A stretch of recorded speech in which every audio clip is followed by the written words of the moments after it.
The year was 2421, and the human deep space station Atlas Verge floated quietly above a binary star. From the observation deck, the twin suns looked like two glowing jewels hanging in a dark sea. Life on the station was usually calm. Supply. Ships came and went. Scientists studied distant planets, and officers followed their routines. But that day, something rare and strange was about to happen. Commander Elias Rourke stood near Docking Bay 3, straightening his uniform. He had been in the Earth Space Corps for 16 years, and he thought he had seen everything: asteroid storms, alien traders, even pirates. But this was different. A message had arrived 3 days ago from an unknown alien civilization, asking for a meeting with humans for the first time in history. The message was polite, written in perfect English, and signed by someone called Envoy Soraya of the Seraphim Concord. No one had heard of the Seraphim Concord before. The large hangar doors slowly opened, letting in the bright light of the docking corridor. A small silver ship drifted in silently. It had no engines visible, no markings, and it shone as if polished by starlight itself. The ship landed without a sound, and a ramp extended to the floor. Elias expected a team of guards or assistants, but only one figure walked down. She was tall and graceful, wearing a long, flowing robe that shimmered between silver and blue. Over her face was a smooth mask of pale gold, shaped like no human face, more like a flawless oval with faint glowing lines. Her steps made no sound, and yet every person in the hangar turned to look. When she reached him, Elias gave a formal salute. "Commander Elias Rourke, Earth Space Corps. Welcome to Atlas Verge, Envoy Soraya." She tilted her head slightly, as if studying him. Then she spoke, her voice soft but carrying an unusual echo. "Thank you, Commander. I am honored to be here. I come with peaceful intentions." Elias noticed something strange. Her voice seemed to come from everywhere, not just from behind the mask. It made the hair on his arms stand up. "Your quarters are ready," he said, motioning for her to follow. "Tomorrow, you will meet with the station council to begin talks." As they walked through the station corridors, humans passing by slowed to watch her. Some stared openly at the mask. Others quickly looked away, as if sensing something they didn't understand. Finally, Elias asked the question everyone wanted to know. "May I ask, why the mask?" She paused in the hallway, her head turning toward him. "Because, Commander, my true face is not meant for mortal eyes." Elias frowned. "Not meant for... Is it dangerous?" Her reply was calm, but it made him uneasy. "Not in the way you think. It is not a weapon. But to those unprepared, seeing it can be overwhelming. Some do not recover." The words stayed with him as they reached her quarters. The door slid open, revealing a room prepared with alien-friendly settings: adjustable gravity, filtered air, and food synthesizers. She stepped inside but turned back before the door closed. "If you value your peace of mind, Commander," she said quietly, "you will not look when I take this off." That night, Elias sat in his private cabin, unable to sleep. He told himself it was just an alien custom, like how some cultures on Earth avoided direct eye contact. But there was something in her voice, something that hinted at more than custom, more than warning. The next morning, the station buzzed with activity. Technicians checked security systems, officers prepared reports, and the council gathered in the main chamber. Elias was ordered to escort Envoy Soraya personally. She walked beside him in silence, her mask catching the light in shifting patterns. Inside the council chamber, 12 representatives from human colonies took their seats. The large circular table was surrounded by screens showing live data from across the station. Soraya took her place opposite the council chairwoman. The meeting began with formal greetings. Soraya spoke with elegance and precision, explaining that the Seraphim Concord wished to open trade and share knowledge, but only with those ready for it. She hinted that her people had been watching humanity for centuries, waiting for the right moment to make contact. Some council members were skeptical, pressing her for proof. Others were curious, asking about Seraphim technology. She answered politely, but never removed her mask. Then, without warning, the lights flickered. A low alarm sounded. The chamber's doors locked automatically. Emergency lights came on, casting the room in red shadows.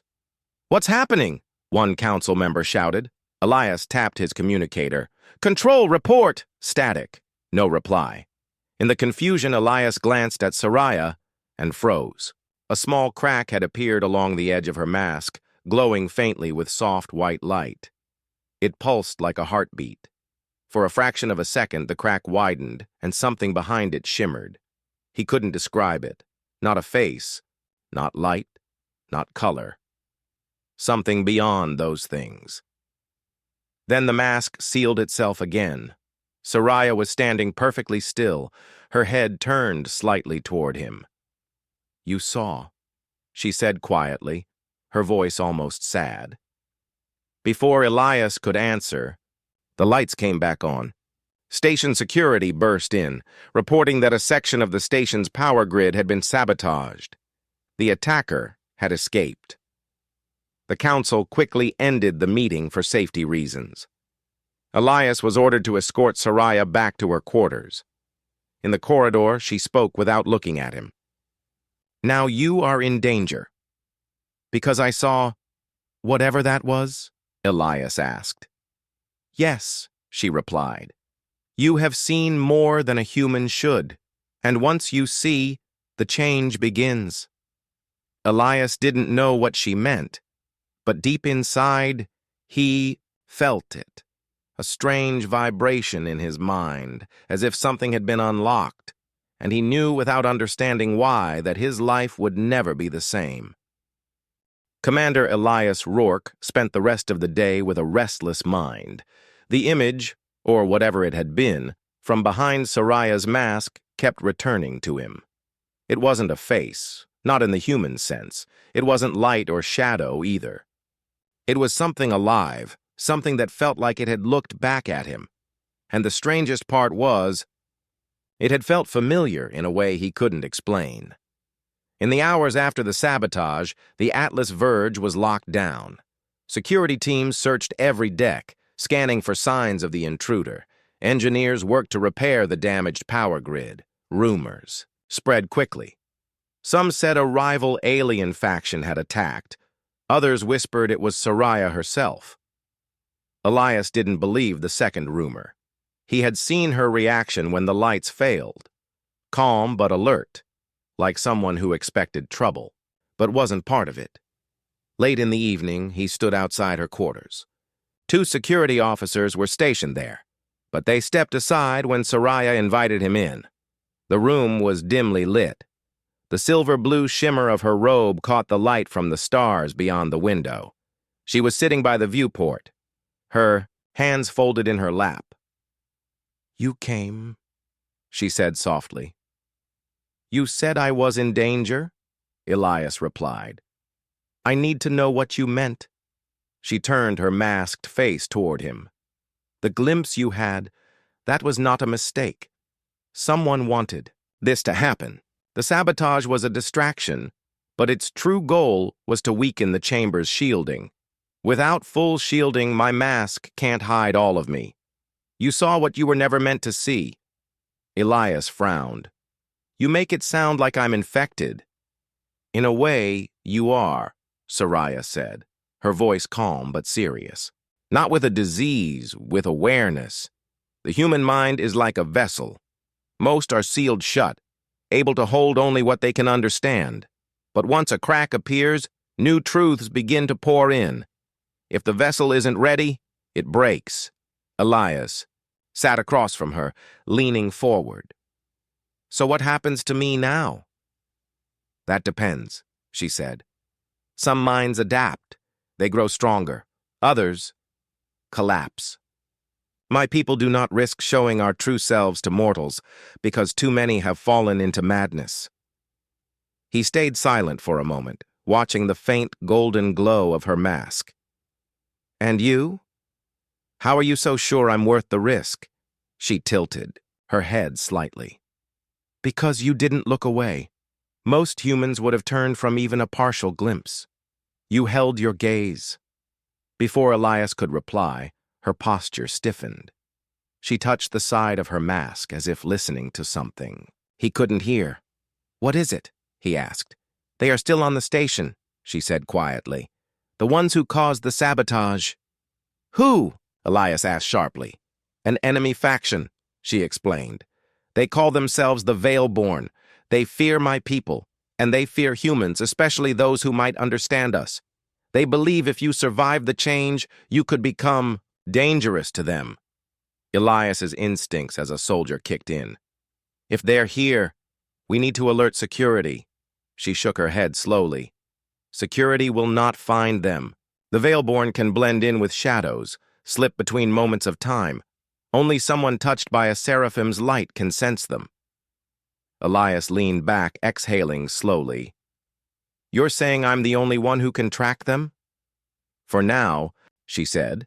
But the more you use this new perception, the faster your transformation will happen. That will draw their attention. Outside the viewport, the twin suns shifted as the station's orbit carried it into a new alignment. A beam of gold and red light washed through the room, painting Soraya in colors that almost made her glow. Elias studied her for a moment. Tell me the truth, Soraya. If I see your face again, really see it, what will happen? Her voice was softer now. If you see my full self, you will either awaken or be lost forever. They sat in silence for a few moments. Then, the station intercom buzzed, calling Elias to the command deck. Another disturbance had been detected in the docking bays. Soraya rose to her feet. Go. But be careful. If the Veilborn are there, they will know you. The docking bay was already swarming with security when Elias arrived. Officers moved in formation, scanning every shadow, every vent, every access hatch. A small cargo freighter had reported a breach in its hull, but no one had seen the intruder enter or leave. Elias's eyes swept the dim corners of the bay. And then he saw it. Not with normal sight, but with something deeper. A flicker in the air, like heat distortion, moving against the light. The moment he focused on it, the figure froze. It was tall and thin, its form shifting as if made of smoke. For a split second, it had the shape of a humanoid, but with no face, just a hollow void where features should be. Elias reached for his sidearm. The figure darted toward a maintenance hatch. There! He shouted, and several officers turned to chase it. But it moved faster than any human could, vanishing into the shadows before they could fire. Panting, Elias reported to the captain. It's the saboteur, and I think I can track it. The captain frowned. How? Our scanners can't pick up anything. Elias hesitated. Let's just say, I can see what the scanners can't. Hours later, Elias returned to Soraya's quarters. She was waiting, as if she knew he would come. You found them, she said, not as a question, but as a statement. I saw something no one else could, Elias admitted. And I think you're right. Whatever happened to me when I saw behind? Your mask. It's changing me. Her voice was calm. Then the choice will come sooner than I thought. What choice? He asked. To remain as you are, or to see everything? Elias studied her masked face for a long time. He didn't answer. Not yet. But in his heart, he knew that if the time came, he might not be able to look away. Sleep was no longer simple for Commander Elias Rourke. Since the moment he saw the faint light through Soraya's mask, dreams had changed into something else. Visions. He would close his eyes and find himself drifting above alien landscapes, mountains of crystal, oceans that glowed in patterns, skies filled with shapes that moved like living constellations. Sometimes he heard voices, soft, layered tones speaking in a language he didn't know, but somehow understood.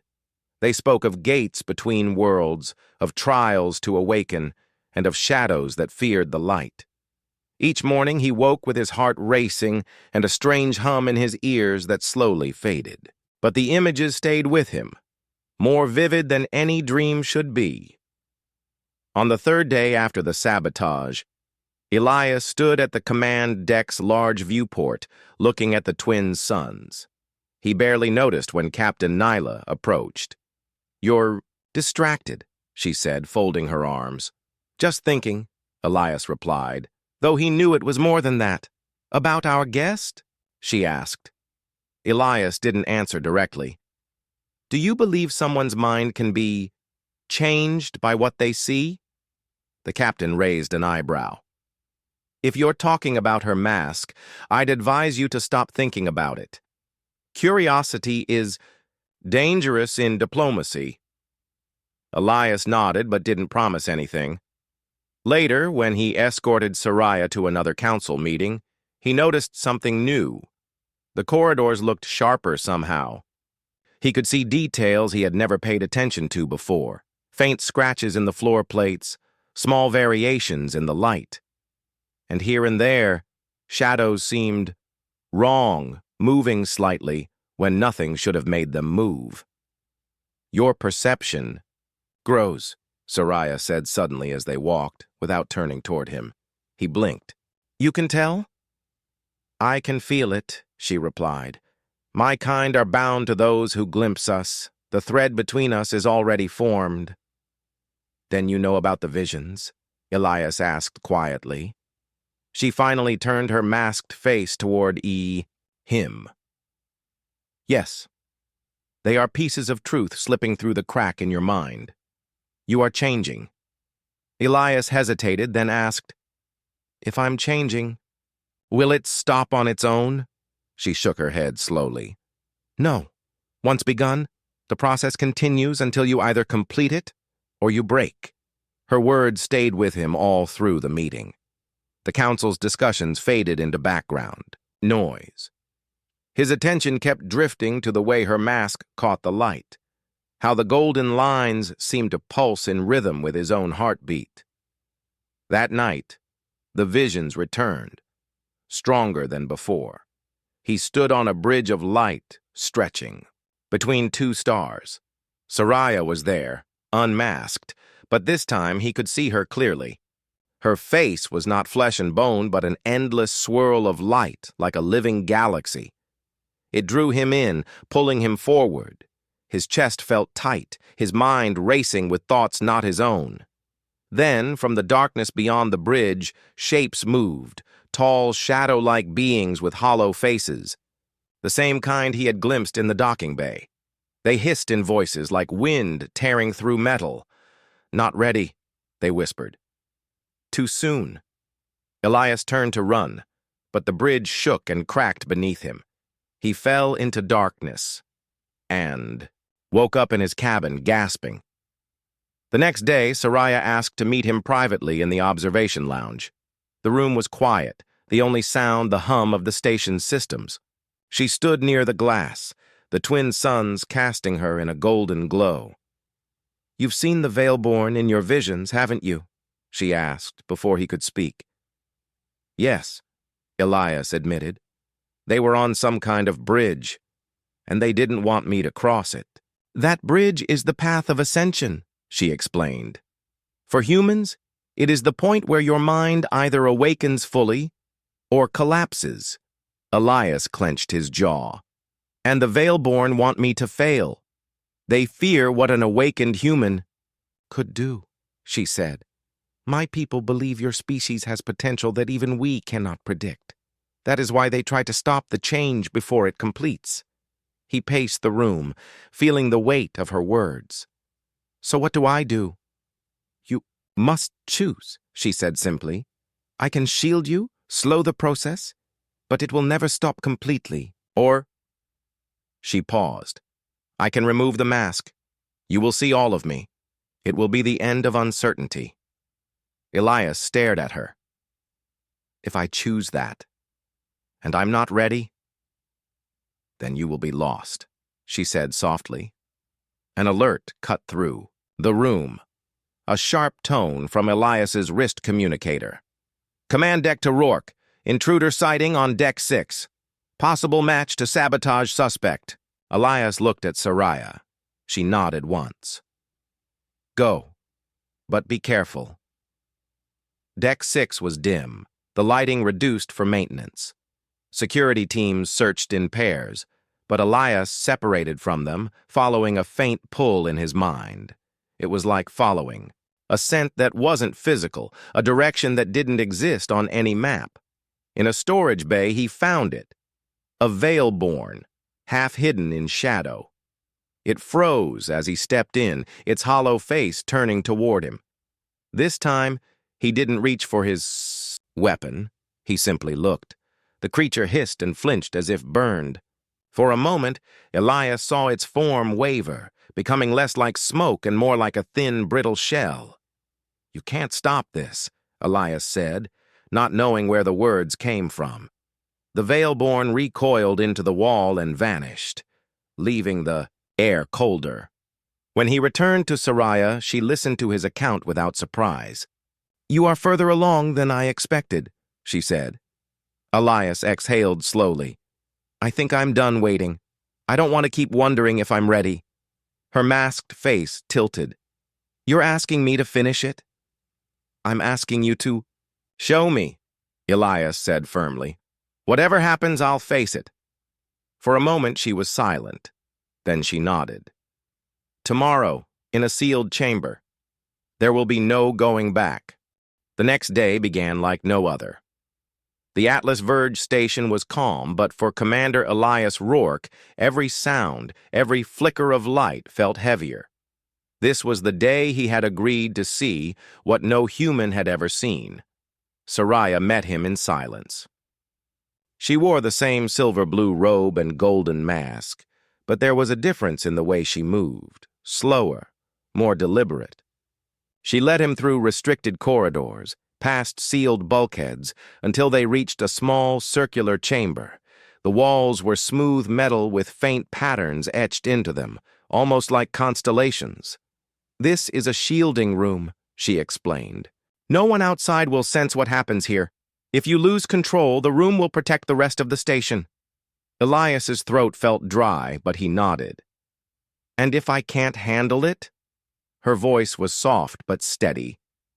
Then you will not. Leave this room. That is the price. He stepped inside, and the door sealed behind them. A low hum filled the chamber, as if the walls themselves were alive.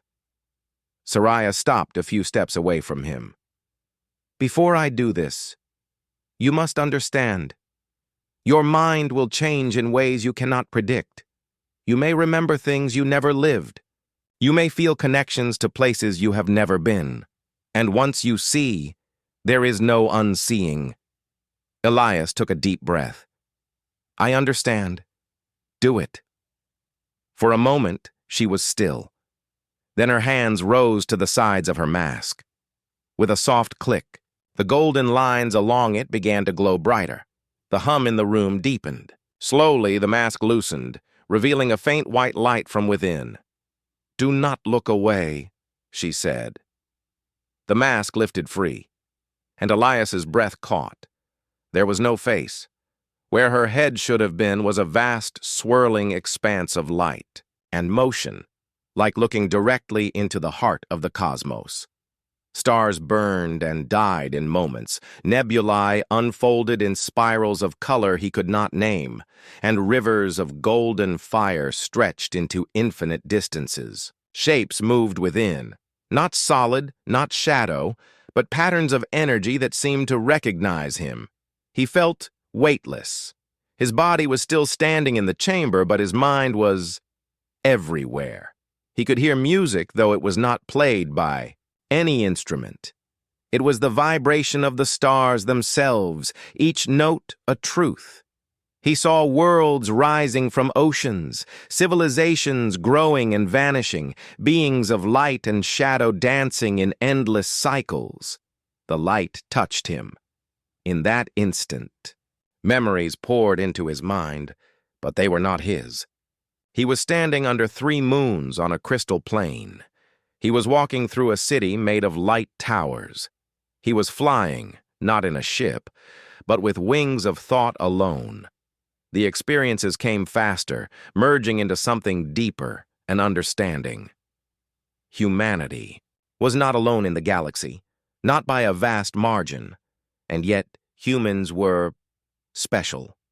Not because of their technology or their history, but because of something in their minds, a spark the seraphim could not create but could awaken. Elias's knees weakened. The knowledge pressed against the edges of his mind like a rising tide. He thought he might break.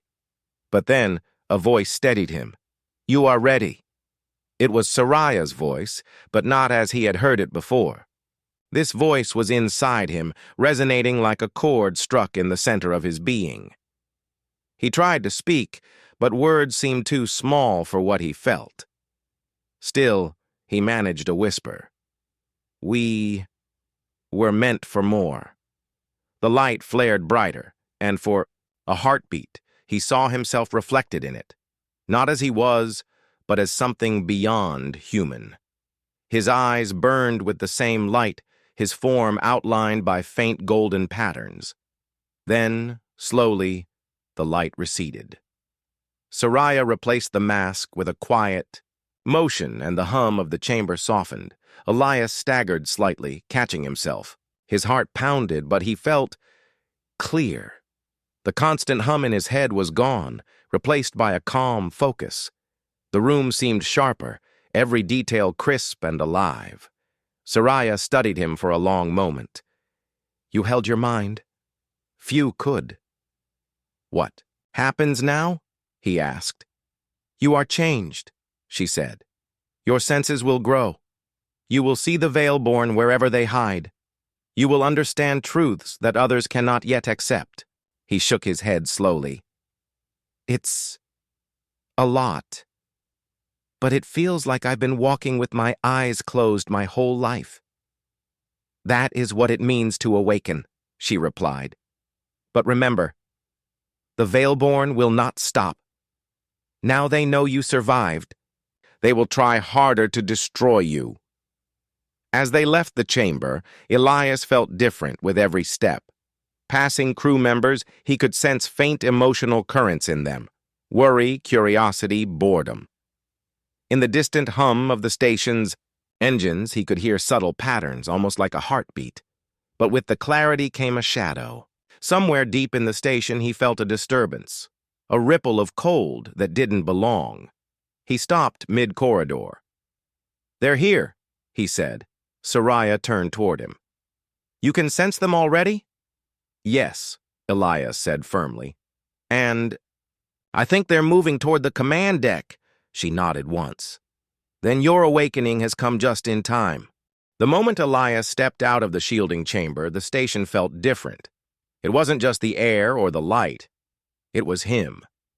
His senses stretched farther than before, as if an invisible map of emotions and movements was unfolding.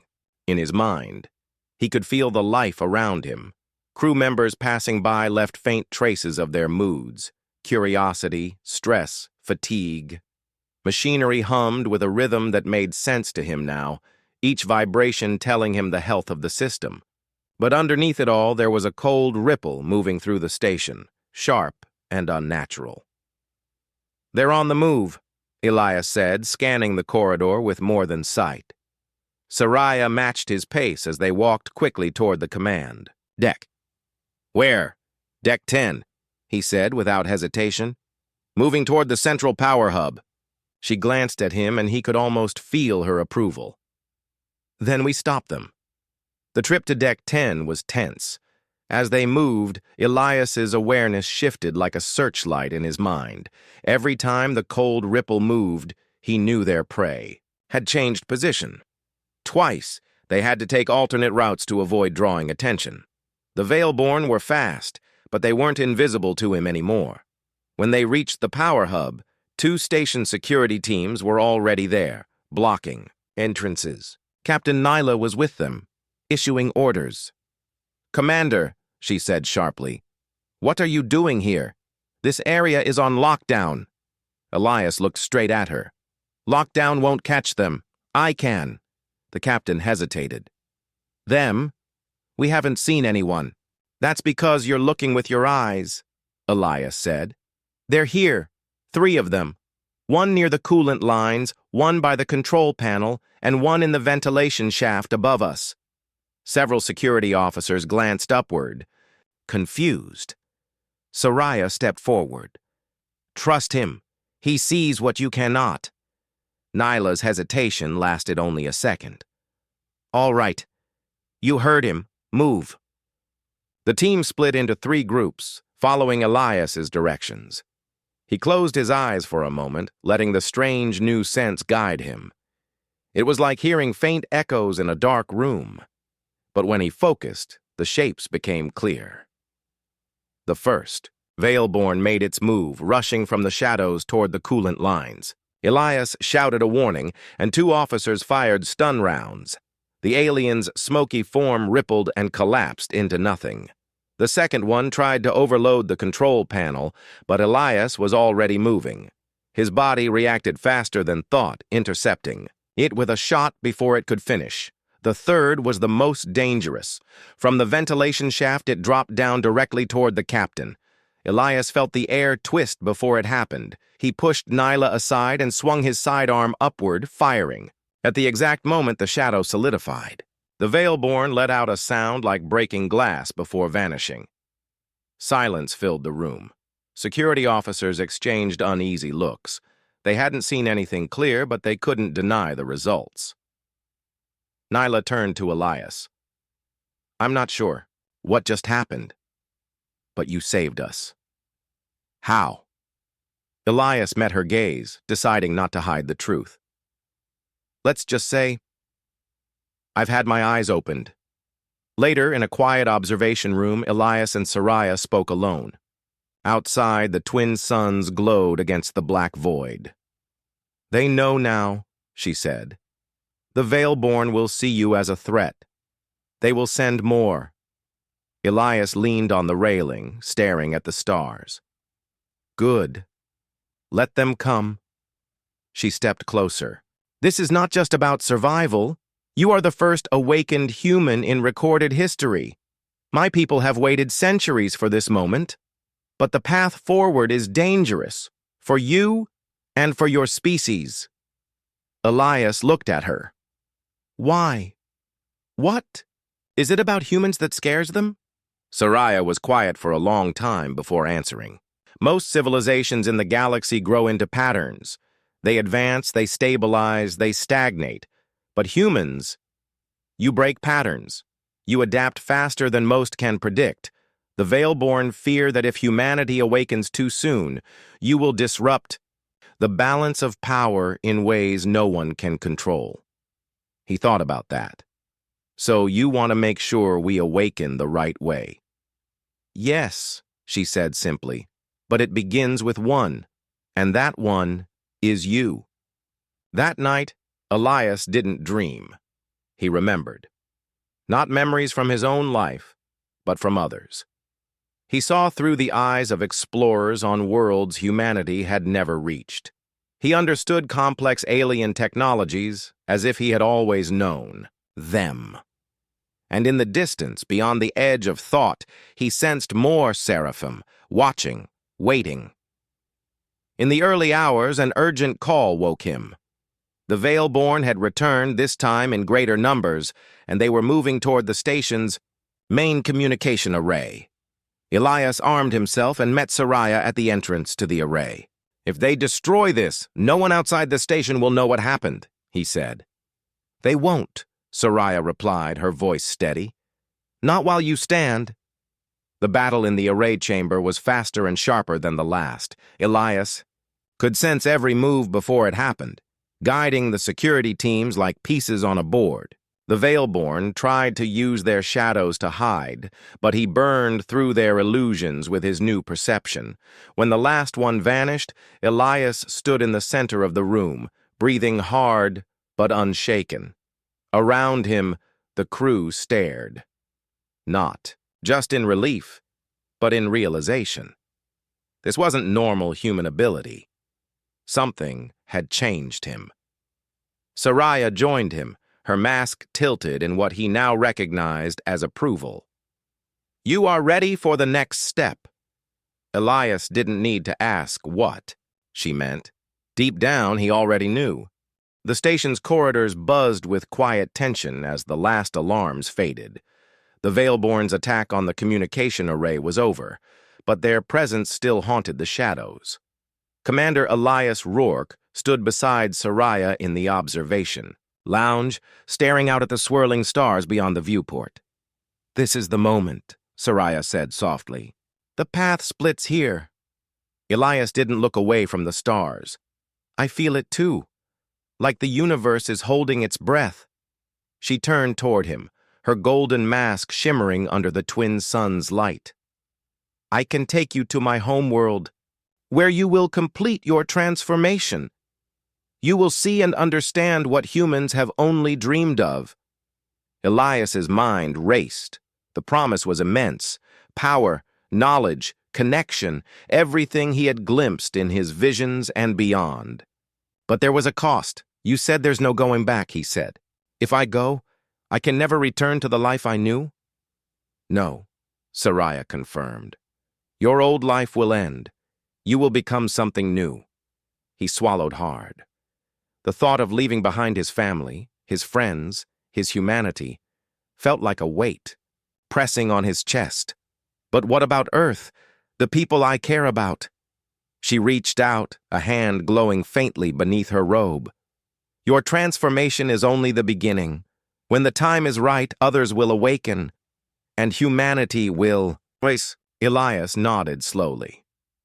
"And if I refuse?" Her voice grew softer. "You will remain as you are, changed but incomplete. The Veilborn will not stop hunting you. Your mind will be a battlefield." The silence between them stretched long. Outside, the stars wheeled in endless motion, carrying the promise of both hope and danger. Later that night, Elias wandered the station alone. Memories and visions mingled in his mind, flashes of alien worlds, the swirling light behind Soraya's mask, the battles fought in shadows. He knew the choice was his alone. He stopped by a viewport, watching Earth, a pale blue orb in the distance. It was beautiful and fragile, everything he wanted to protect. A voice spoke softly behind him. "You don't have to decide now." Elias turned. Soraya was there, no mask this time, but her true face was still veiled in shifting light, a living galaxy wrapped in motion and color. "You've seen me already," she said gently. "You know what waits." He stepped closer, heart pounding. "I'm afraid." "Fear is natural," she said, "but so is courage." Days passed. As they prepared for departure, the station was quiet, waiting for what was to come. Elias trained with Soraya, learning to control his new abilities, to reach deeper into the senses she had unlocked in him. With each lesson, he felt more connected to the stars, to the station, and to the infinite possibilities beyond. Finally, the day arrived. A shimmering ship waited in the docking bay, sleek, silent, and unlike any human craft. It pulsed with light that seemed alive. Soraya stood at the ramp, waiting. "Are you ready?" Elias took a deep breath. "I am." As he stepped aboard, he looked back once more at the station, the home that had held him for so long. Then forward, into the unknown. The journey through space was unlike anything Elias had experienced. The stars stretched and folded around the ship, colors and sounds blending into a cosmic symphony. Time itself seemed to bend as the ship moved faster than light, carrying them toward the Seraphim homeworld. Soraya sat beside him, her presence calm and steady. "This is where your real transformation begins," she said. Elias nodded, feeling the weight of the moment. "What will I become?" "More than human," she replied. "A bridge between your world and mine. A new hope for both." When the ship finally arrived, the Seraphim homeworld was breathtaking. A vast city of light floated above oceans that shimmered with colors beyond human sight. Towers reached into skies filled with swirling nebulae. Beings of light moved gracefully, welcoming Elias and Soraya. As they stepped onto the surface, Elias felt his senses expand again. Not just sight and sound, but thoughts and emotions intertwined with everything around him. He realized humanity's place in the galaxy was only just beginning to be understood. Weeks later, Elias stood before a council of Seraphim elders. They looked like living stars, their forms shimmering with ancient power. "You have completed the first phase," one elder said. "Your awakening is a sign for your people. When humanity is ready, you will lead them beyond the stars." Elias felt pride and responsibility. "I will do my best." The elder smiled, a cascade of light. "We will guide you. But remember, the greatest power lies in the courage to choose your own path." Back on the Atlas verge, the station crew spoke in hushed tones about the change in Elias. Some wondered if he would ever return. Others hoped he would bring back the knowledge to save humanity. Far away, Elias looked at the stars, feeling the light of his home planet in his heart. The path ahead was unknown. But one thing was certain. Humanity was no longer just a small part of the universe. It was a force awakening, ready to face the stars with courage and hope.